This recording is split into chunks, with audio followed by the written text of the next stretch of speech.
There we go. Okay. There we go. Yay. We're good. How are you? Great. I'm great. I'm so glad to see you. So, how is life? How is everything? How are you managing? It's good. Good. Yeah. So it's funny that I've actually really liked being in quarantine because I'm a homebody. And I really, even though, I love people and I love my friends, I love my community, I actually really have liked being at home and getting things done, spending time in peace and quiet because I'm so busy and I've done it to myself. I've like involved myself in so many things. I'm so busy that I rarely get time to just, rest or to be silent or to meditate. But one thing that this has taught me is that I need that. So I'm going to kind of take a look at everything that I've been involving myself with and just knowing that I can't do everything. I really did need this and it was a good thing for me. How about you? That's pretty awesome. I've enjoyed it too. I have Yeah, found that it's been an opportunity to be really creative. yeah, And also, I mean, I spend a lot of time in prayer and meditation anyway, but I yeah, like things being a bit slower, you yeah. know? I So agree. I'm thankful to God about the experience, you know? Yeah, definitely, definitely. So I'm going to go ahead and officially start the show. Welcome to God and Matter. My name is Arlene J.M. Grant, and today's guest is a ray of light. Her name is Ginny Quinn. Ginny, who are you? I'm the youngest of three daughters. My father is a surgeon. My mom was a stay-at-home mother. She was a nurse before I was born, though. I was raised Roman Catholic, went to Catholic school all my life, and being the youngest, I didn't really have the chance to form my own identity. So I always had people telling me what to do. I didn't really make a lot of decisions on my own because I had my parents, but then I had two older sisters too. And then I was always the girl that had a boyfriend, so it quickly transitioned from me listening to my parents to listening to a boyfriend. And then I got married. And so it turned into that. So I really didn't have an identity, like trying to think of it up until 3 years ago. Unfortunately, when I got divorced, but it turned out to be a blessing in disguise because now I really feel like I truly know myself. So we were saying earlier, I'm an extroverted introvert. So I love groups, I love community, I love my church community, I love my nonprofit community, but I love being alone too. And that's really how I get my energy and how I refuel. I'm also a recovering perfectionist. So I'm really hard on myself. And it's funny because when I was listening to the podcast of your previous guest, and she has a master's in business, she lived in Switzerland, she was a guest on The Voice. I was thinking, what in the world does Arlie want to interview me for? Who am I?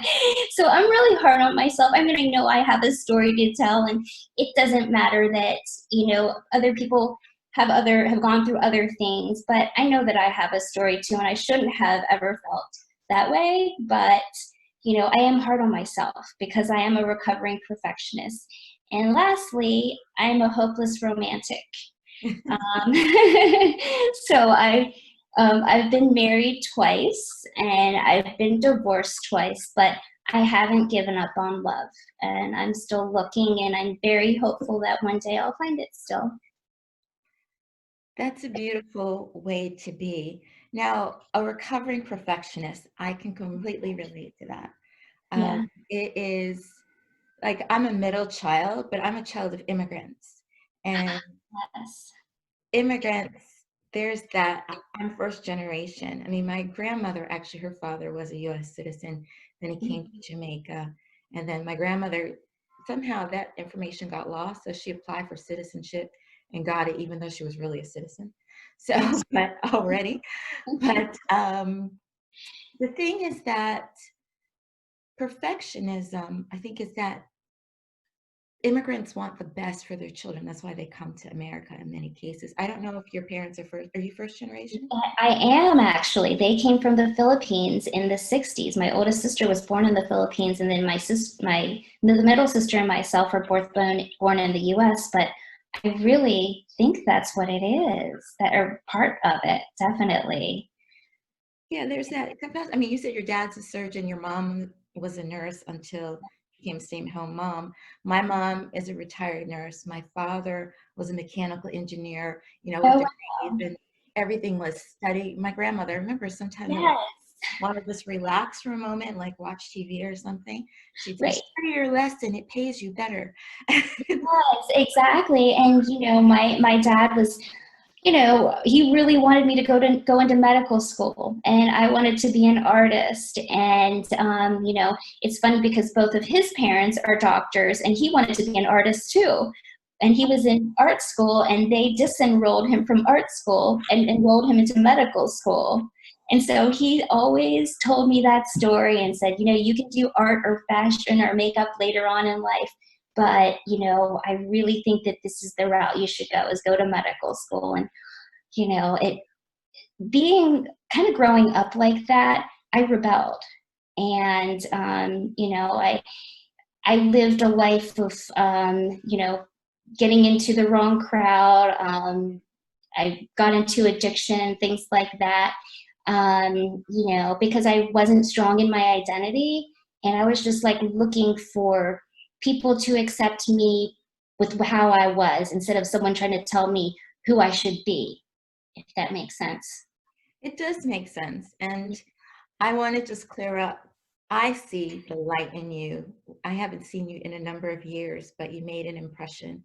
And I do follow what you post on Facebook, and Thank there's you. a sincerity that comes forth. And I think that everybody has value, and so do you. And I can relate to your story in that I wanted to be a writer and also wanted to help people. Like, I was always this advocate. So I became a lawyer because Yeah, I wanted to help people.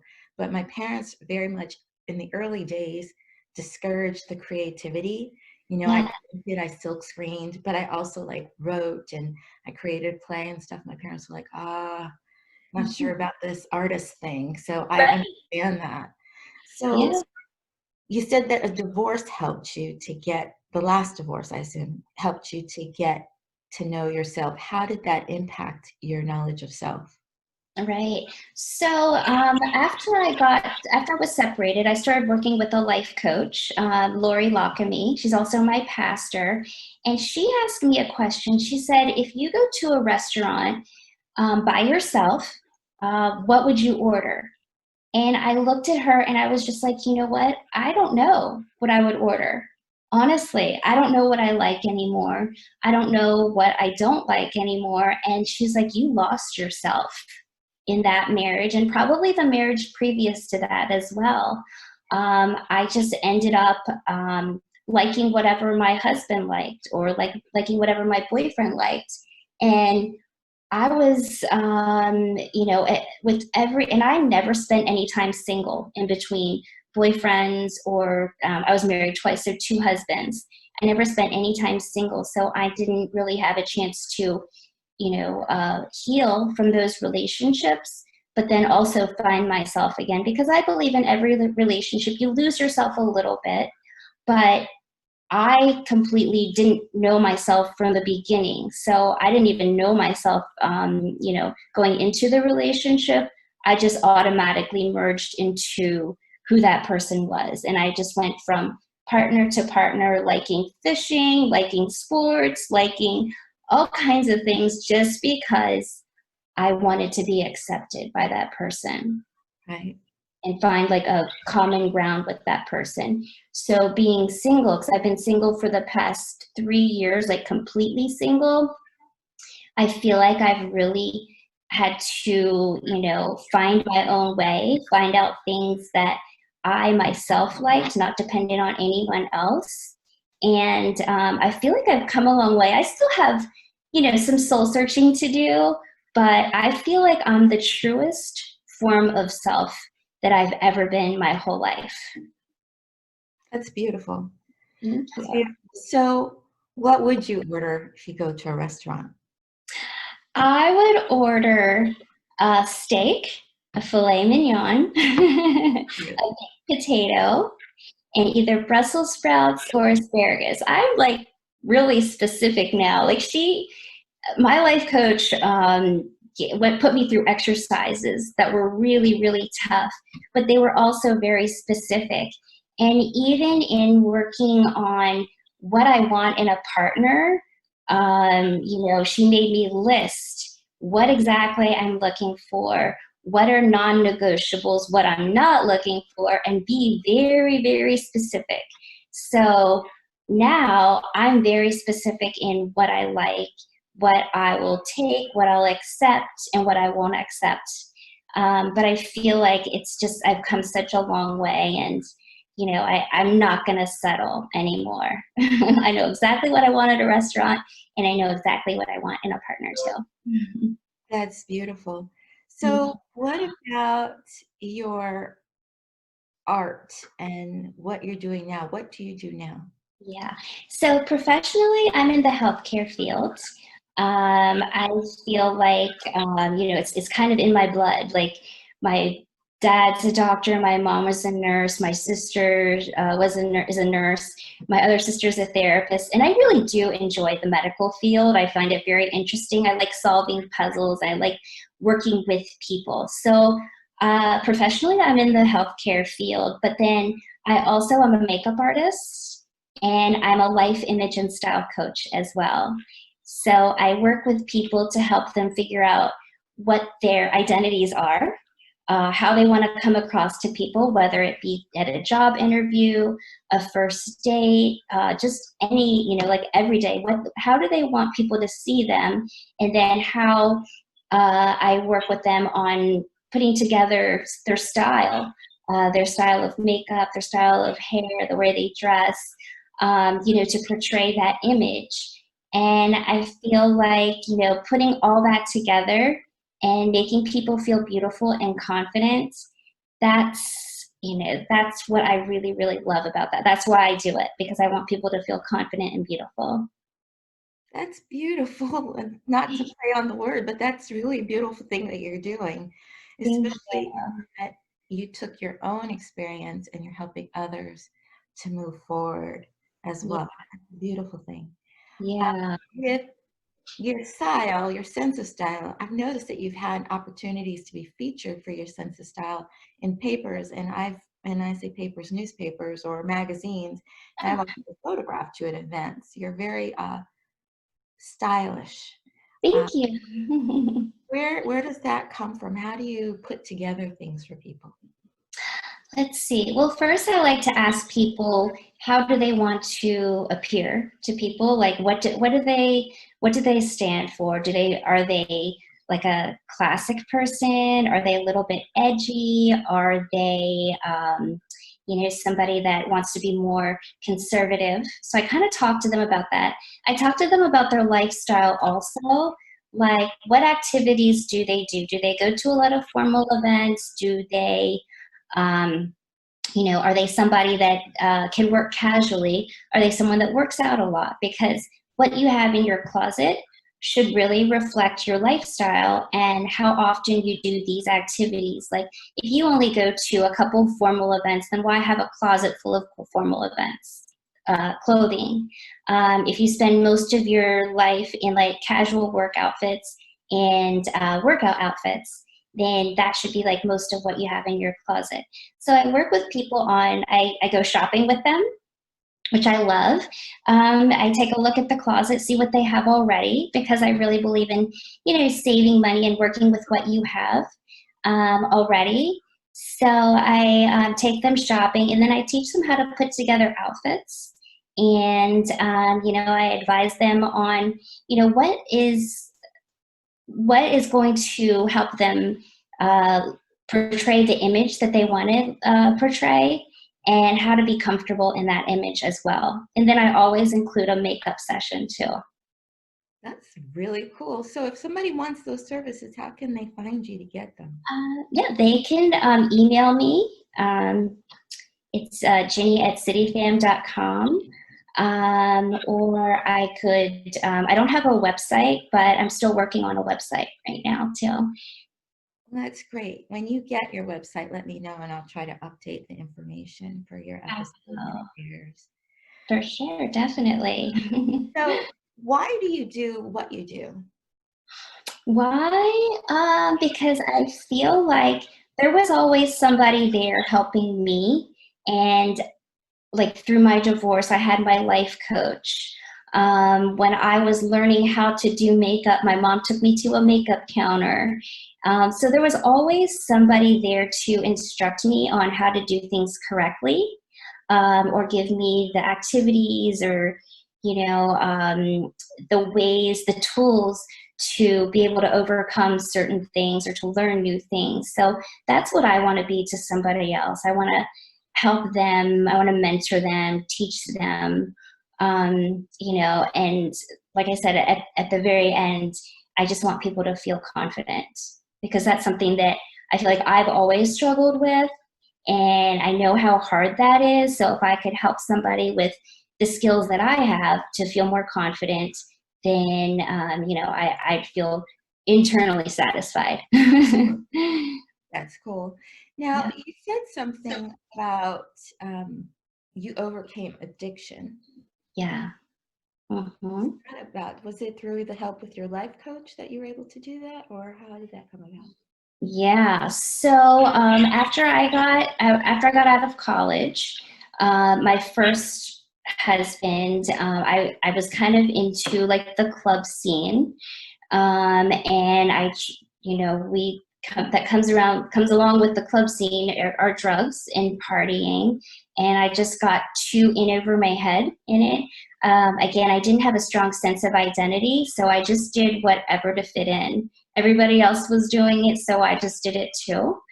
And then I knew that I wanted to get away from it because I knew better, but I was just trying to fit in with everybody else. So when that marriage ended, I ended up meeting a trainer at my gym. He was my trainer at my gym, and I thought, wow, well, he must be healthy. This is my kind of chance to get out of this lifestyle. But it turned out that he had a even worse problem with drugs. And so, as they say, birds of a feather flock together. So, we partied together, and we just, we couldn't get, I couldn't get away from it this time. I was physiologically addicted to drugs. Um, and he ended up being an alcoholic. And so he was going into recovery and we ended up separating. And so I didn't know what to do. And I reconnected with an old friend of mine that I knew had some problems before because I knew that we partied together in the past. And he was actually starting a nonprofit. This was like 2015, where people are there for each other. It's a healthy community. They do a lot of service events together, social events together. The nonprofit is called City Fam. And through meeting a lot of people through City Fam, finding my purpose through volunteerism, and just meeting healthy community and healthy friendships, I was able to overcome my addiction just by being around them. And it's the power of community and friendship and people being there for each other. And um, it's amazing. It really, really is, because now I see people that come into the nonprofit or the group, and they are struggling with addiction, and I feel like now my place is to pull them up out of it. So, and it's kind of like a cycle, right? So, and then they kind of heal and they become better. They become members, and someone new comes in that's struggling with something. It doesn't have to be addiction from drugs. It could be, sex addiction or porn addiction or whatever addiction someone has. And through community and just being there for each other, we lift each other up and out of that problem. So, in lifting each other up and doing this, what motivates you to lift others up? Is it the help you received, or is it something external? Is it faith? How does that impact you? Yeah, it's well, definitely it's from being someone lifting me up and just knowing that I wouldn't have been able to do it alone. But also my faith tells me that that's what we're put on this earth to do, is to help each other, to be kind to each other, and if our brother or sister is struggling, then to do what we can to help them and pray for them. So it's kind of my faith also. Awesome. So, with your faith and helping people, how did you find yourself taking a class through a Yale professor in the science of well-being? So that's really interesting. I've always loved school and learning, especially when it comes to personal development. And I remember, it was at the very beginning of when the pandemic, the COVID virus was just, kind of being discovered and talked about. And there was talk about, New York and California, but not yet Maryland yet. Like I was still working. There were a few, shops were closed, or a few places of businesses were closed. But working in the healthcare field, even though I'm in ophthalmology, we were open until the end of March. And so I think it was March 23rd when we were told that we actually had to close our offices for a few weeks, and we were going to be furloughed. I was thinking, okay, well, I've got about 2 to 3 weeks. What am I going to do with my time? When, this is terrible. The whole situation's terrible, but I think that I should make the most of it, do something that I wouldn't normally be able to do if I had to go to work every day. So I saw on Facebook, someone posted that Yale is offering its most popular course. It's called The Science of Wellbeing online, free during this pandemic. I was like, you know what, I've got to take advantage of that. First of all, I love learning. Second of all, I love personal development. And what I want to use this time wisely. So I enrolled in the class, and it's a 10-week class, and I finished it in 6 weeks. But I got so much out of it. I really, I could see why it's Yale's, most enrolled, most popular course right now. How did it impact you, the experience? Like, what did you learn? What are takeaways? So 3 things. The first 2 weeks, they focused on the things that traditionally people thought made them happy. And not just instant gratification, but long-term happiness, things that are going to make them happy for a long time. So people think money, a good job. They think beauty, like getting all kinds of plastic surgery, the perfect body, working out, a nice car, a nice house. Those are the traditional things that people thought would get good grades, were going to make them happy. So there is a term, and I use it all the time. I take every opportunity to tell people about it. It's called hedonic adaptation. So what that means is that initially these things might make you happy. Let's say you have a new car. So it makes you happy initially, but you start driving it a month or 2, it just becomes a car, right? It doesn't have that new car smell. It's not as shiny. Maybe it's a little bit dirtier than whenever you first got it. It's not ever going to make you as happy as that first week or 2 weeks that you got it. So what we have done, that joy, that happiness, we've adapted to that, and that's now normal. So these things, they might cause happiness at the beginning, but give it 2 weeks, they're not truly going to keep us happy. And that's it's called the hedonic adaptation or hedonic treadmill. So it takes you back to, or even below, the point of happiness that you were when you first got it. So the last few weeks, they talk about what actually is going to make you happy. And so those things are connection, personal relationships, acts of kindness, and things that, activities that bring you fulfillment. And it's funny because I do like a lot of these things on my, like already, but I've increased them during this 5 weeks that I was off work. And I truly feel like I've not been affected negatively by the pandemic and being quarantined like a lot of my friends have. I actually feel like I'm happier because I've intentionally kept, my relationships. We did Zoom calls, I did phone calls, even with my family. We did fun things on Zoom. I did little random acts of kindness. I would send cards in the mail to people. I would check up on people, and I did things like that brought me fulfillment, like this online course. And it really has lasted, made me feel happy. It's interesting you talk about the car example, because a lot of people say they get buyer's remorse at times. And we're in a bit of a consumer society, which is starting to shift for many as a result of the pandemic. And people are realizing that stuff is not really what makes you happy. It's that connection. Exactly. Yeah. Yeah. It's funny because the last question you were asking, is there anything else that I wanted to talk about? And I kind of wanted to talk a little bit about the pandemic and like how I feel that partially I think that God put us through that to make us focus on the things that really matter, spending time with family, not so focused on money and stuff, but focus on the things that don't cost money, like time with someone, a favor, just spending quality time with each other.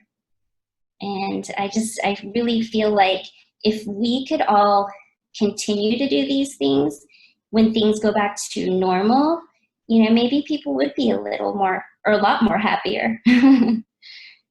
I agree with you. I've said that to a lot of people that I've spoken with. I feel like this is a time for a reset to figure out what's really important, connecting to self, connecting to God, connecting to others, Yeah. and realizing that we're not defined by the stuff. Yeah. Yes, it's what's within, and that's where the true happiness lies. And Exactly. I feel like maybe we were moving at this pace that people didn't really have that time.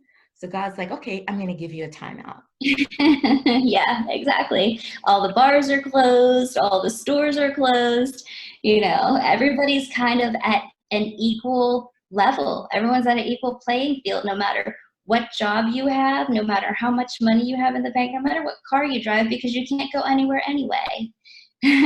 So everybody is at the same, we're all equal, and we all need to survive by healthy connections and, being kind to each other and,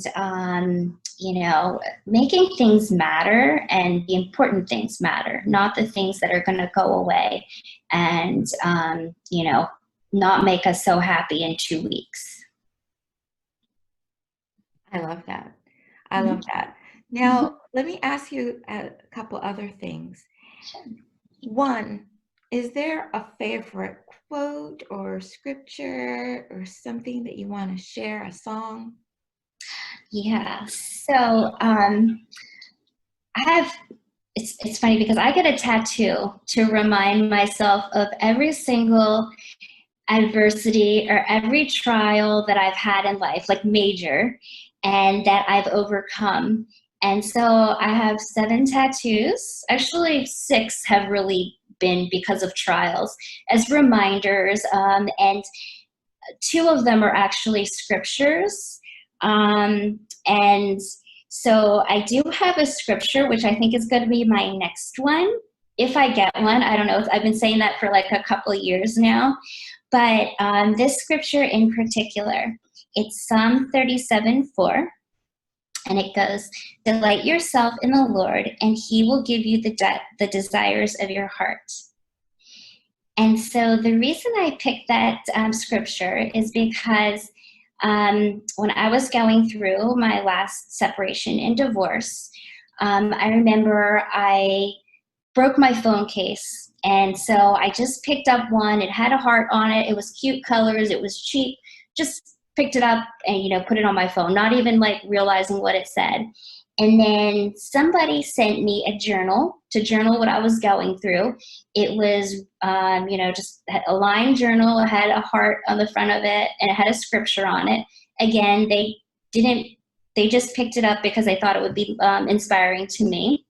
And then there's a lady at our church that sells, they're called Holy Jeans. And what she does is she takes material of scriptures and she puts them kind of like a patch onto your jeans or onto a pair of jeans. So they're kind of really cool.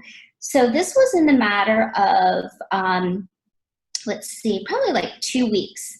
So my phone case, my journal, and the jeans that she picked for me, the scripture was all the same. It was that scripture, Psalm 37:4. Beautiful. And it was exactly what I needed to hear at the exact time. And I believe God works like that. He talks to people in different ways. I've never really heard his voice, but scripture will keep coming up in my life, whether someone sends it to me. I'll be scrolling on social media and I'll stop on that one, or I'll just, get a journal or get something and it'll have a scripture on it. It'll be that exact scripture. But it's funny because that scripture has meant so many different things to me at different times in my life. And every time I read it, I feel like I get a different inspiration from it.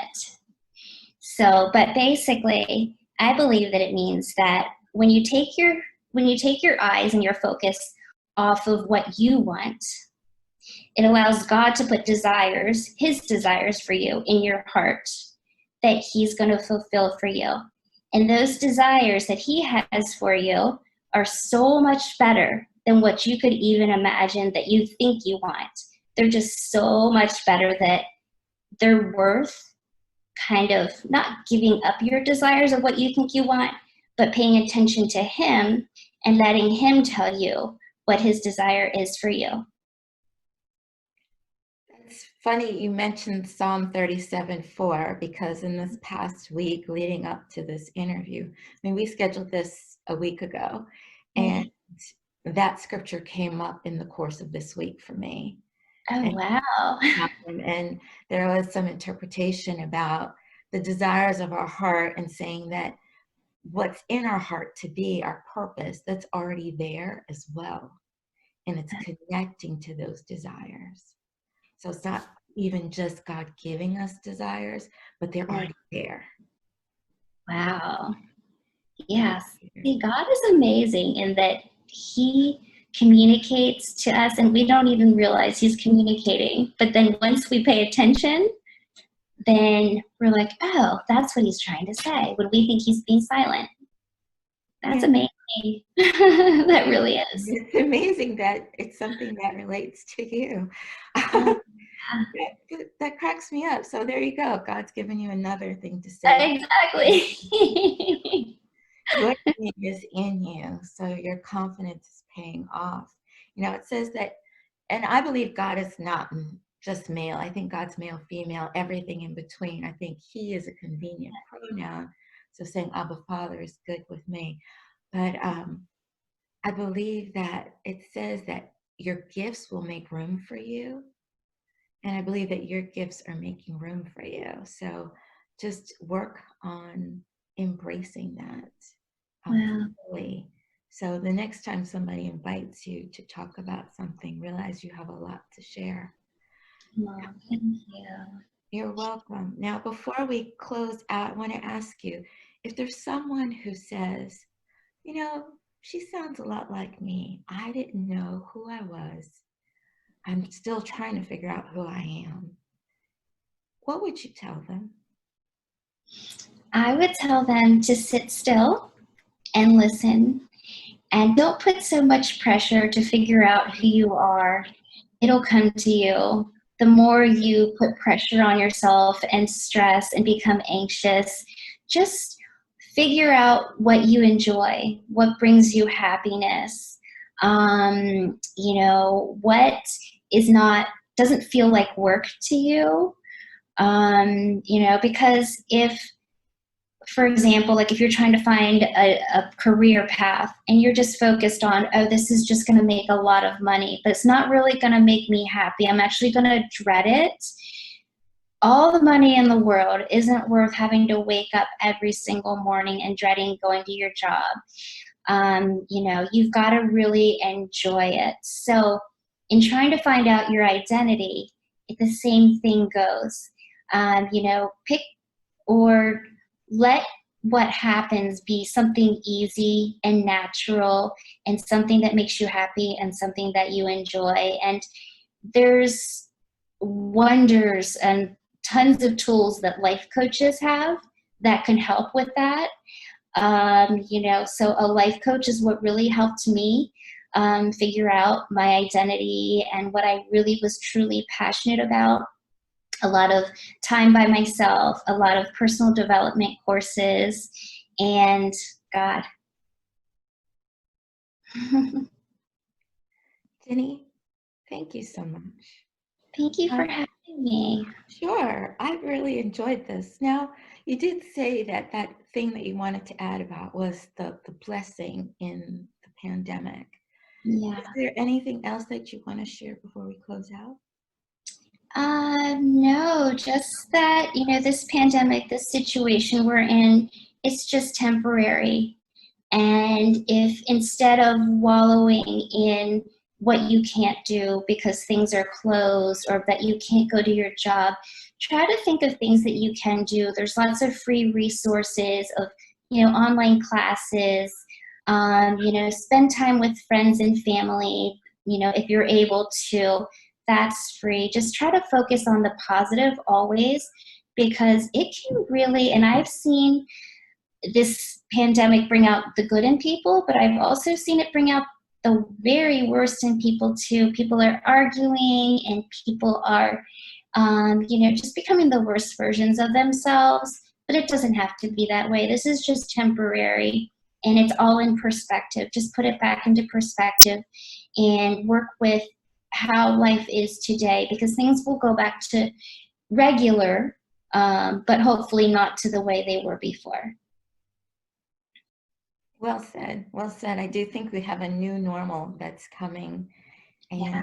I pray that God blesses you in the new normal. And Thank you as well. yeah, and I look forward to more light from you. And I send you love. God bless you. God bless you as well. Thank Thank you. you. Bye. Bye.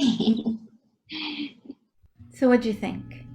Listening to this episode again with Ginny was just moving. I actually felt myself tearing up at moments as we talked and she spoke from her heart.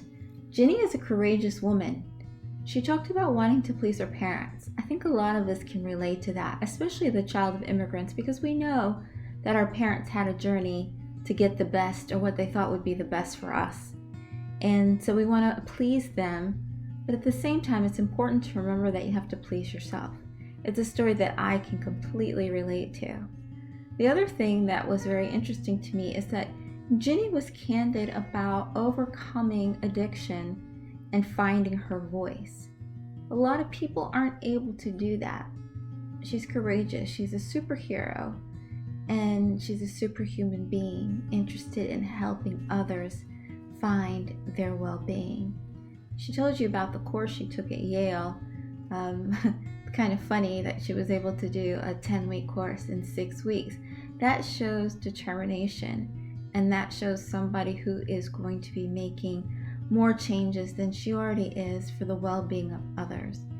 Ginny may be found at Ginny Quinn at Instagram, and she's also on Facebook.